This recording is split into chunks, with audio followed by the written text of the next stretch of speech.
Ito, Kong Jing, I estimate na mga dating Finance Secretary, Ma'am Lorino, I heard ang binanggit ni Jesse Stanislao at ni Del Rosario, somewhere around $40 billion ang nawala sa Pilipinas in the last 3 years. I believe Congressman Jing or Secretary Jing, Ma'am Lorraine, they are having a very clear perspective na malubha, malala at napaka-sistematiko ng nangyaring pandarambong that even not an ally into this kind of sentiments. Narinig natin, nagkondina mismo si Senator Franklin Drilon. Sabi niya, hindi ko pa naranasan sa tanang buhay ko ang ganitong uri ng nakawan sa gobyerno ngayon. Kaya I Ma'am won't Lorraine. be surprised na may mga tinatabi na yan para talagang isusulong nila yung impeachment ng ating Vice Presidente. Yes, isa pa Because yan. of their desperation, gagawa na ng ano pang mga kabulastugan para lamang makuha nila yung pangarap nila na to perpetuate themselves to power. Yes. And speaking about the impeachment, Ma'am Lorraine, gusto kitang kuhanan ng reaksyon. Eric, wait a minute. Ikaw muna, Ma'am. Ikaw muna. Go ahead. Gusto ko lang magtanong kay Jing, do you think they'll succeed? Well, to a certain extent, mayroon sigurong mga kurakot talaga na mga makakapal ang muka dyan sa Senado na kaya sigurong bayaran. Pero I think only a few.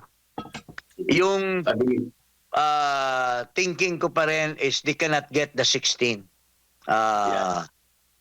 magic number. So I'm hoping that this mayroon pa ring may people with dignity, with integrity dyan sa Senado na hindi pa rin masisilaw maski ilang maleta ang ibibigay nila to impeach the Vice President.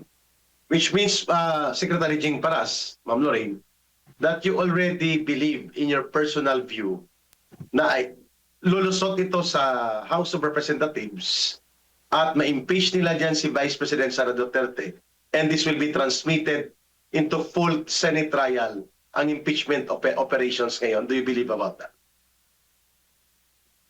You're asking me? Yeah, lulusot ito sa House, matransmit sa Senate, and then magkaroon ng trial. Yung Committee on Justice Determination of Substance is already a prelude kung paano buboto ang... Kasi karamihan doon, they belong to parties. A lot of them were identified to certain parties, yung member ng koalisyon. So, I'm sure their principal will, commit them to vote.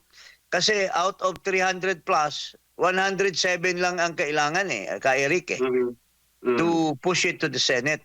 Tapos ang masama dito kasi, unlike sa Senate where you are represented by lawyers, dito isasalang nila si Vice President on her own. At pagpipiestahan siya dyan during the course of the hearing. So, she will be helpless. I'm sorry, Jing. I'm sorry. Yeah. Yes. Yes. May I interject, no? Very much. The word helpless and Inday Sara Duterte cannot be in the same sentence. She wants this. She wants a bloodbath. No, she wants this to reach. She really wants this. So, I never knew her before until recently, no? Working with her, supporting her, no? She is something else. She is singular. She is admirable. She is equal to this task. No?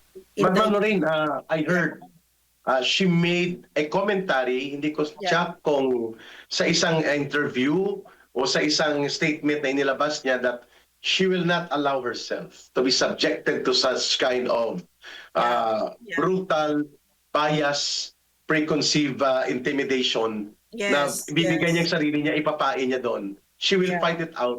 Kaya maybe nga, sa Senate. that's why I'm saying na kung haharapin pa niya yan, ako lang, this is my personal view, kung haharapin pa niya yan, she will appear by herself kasi hindi ka, pwede mong katabi yung abogado mo, pero hindi pwede magsalita eh. That's the rule in the hearing. When you are already determined, or when you're already determined and you are already resolved na maski ano pang exchanges dyan during the course of the hearing in the Committee on Justice, preconceived na yung voting na talagang makakuha sila ng 1/3, bakit mo pa itataya mo yung sarili diyan? Ako personally, hintayin ko na yung Senate kasi doon ko mapapahayag yung tunay na mga ebidensya na wala akong kasalanan. That's how I look at it. But of course, that's the prerogative of the Vice President. Pero from us, I've been a member of the House. Marami na ring impeachment na daanan ko. Siguro I have experienced 4 impeachment cases, one of which ako mismo ang complainant at napa-impeach ko yung pinag-complaint ko. I know for a fact na talagang lonely sight yun na maghihir, puro antagonistic yung kaharap mo tapos ikaw lang pagtatatanungin. So that's how I look at it. Yeah, and I think the Vice President, Ma'am Lorraine, Congressman Jean, is a very good tactical and strategic operator. Alam niya na sa taktika, wala siyang panalo dyan sa loob ng House of Representatives. Dudumugin siya dyan, but I agree to Ma'am Lorraine, hindi naman nila kaya yan patahimikin si Sara, pero hindi niya yon battleground eh. So, yung mga variable factors sa taktika, medyo dihado sa kanya. Pero pagdating sa Senado, I agree also na doon magkakaroon talaga ng mga malakas na banatan sapagkat it will be a trial. May rules. Hindi pwede i-dominate nito mga kawatan at mga buaya ni Martin Romualdez at ni Marcos kagaya ng kaya nilang gawin doon sa baba. Pero may gusto akong itanong sa inyong dalawa before we wrap up for this episode. Binabanggit ngayon na win or lose sa Senado, Sara Duterte will be damaged severely and seriously from the House to the Senate kahit hindi sila magtagumpay na mapakonvict si Sara Duterte sa Senado, pero siya ay durog na durog at lamog na lamog sa propaganda attacks na gagawin sa kanya. How do you look at that, Congressman Jing and Ma'am Lorraine? Well, yung sinasabi mo is part of their propaganda. Na magiging lamog or giba na. Pero matagal na tumatayo si BP sa the same recycled issues are just being peddled again. And hindi naman nagigiba si BP. Lumakas pa at tumigas pa. At dumami pa ang kanyang mga advocates. So, I don't think the Senate would be presuming that which I believe that it's gonna be happening na hindi siya matatanggal, they will not get 16 votes, then she will be more a fighter than before the Senate trial. And after, maybe if they will do it prior to siguro June of this year, matapos yung Senate trial, game over na yan eh. Wala naman silang itatapat dyan kay BP Sara. It's game over. It's just a matter of shouting na lang and waiting for the 2028. Di ba? Yeah. Agree. And Lorraine, your for take? me, the only way that they can stop Inday from being president is to assassinate her. She will be president. No, she will be president, and I feel that after knowing her and watching her, no, that she's really made for a time such as this. Kasi if what they're saying is magiging lame duck president siya dahil wawasakin siya, Look at her trust ratings. And you know what? Mhm. She's not a politician eh. Inday is not a politician. I mean, look at her. She's very straightforward, di ba? What she really is at the very heart of her is a public servant. And we know what I've learned from PRRD is good governance, serving the people well, that makes you formidable. And that's Inday. No, so, And lastly, no, yeah, go let me ahead. say this, Yeah. if you're finished. Yes, yes, go ahead. Go ahead. As a parting word, we cannot probably, predict what this Yeah. mafiosi Yeah. administrator of this godforsaken country of ours, Criminals. Criminals. mga criminals, we cannot predict. They have, as Eric has says, $40 billion of money.